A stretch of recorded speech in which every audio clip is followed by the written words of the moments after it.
Voici l'actualité du continent européen. L'Union européenne sanctionne 16 personnes et 7 entités russes pour leur rôle présumé dans la déportation illégale d'enfants ukrainiens. Les ministres européens approuvent également le rétablissement de relations commerciales plus complètes avec la Syrie. En Ukraine, des frappes russes touchent plusieurs zones, notamment Kiev, où des immeubles résidentiels sont endommagés.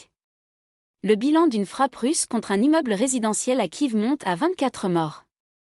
L'Ukraine affirme également avoir frappé par drone la raffinerie russe de Ryazan.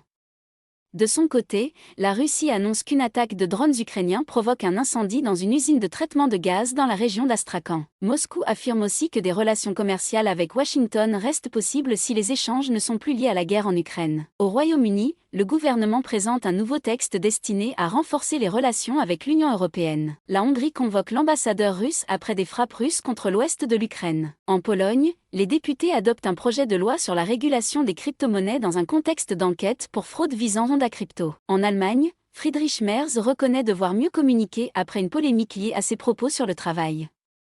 Dans le même temps, l'IFO Institute indique que le moral de la construction résidentielle allemande connaît sa plus forte baisse en 4 ans.